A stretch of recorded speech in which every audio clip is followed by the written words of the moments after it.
We had a windstorm come through. It blew all the sunflowers over, so I had to yank most of them. Had some big sunflowers, but they're gone. Getting rid of the lettuce, the kale,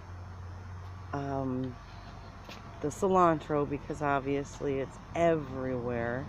Every time I water, all I smell is cilantro. I'm not complaining. My cabbage is coming up. My tomatoes are trying to breathe. I've got a couple. It is June 20 something, 20th. I thinned out a lot. This is what I have left to weed.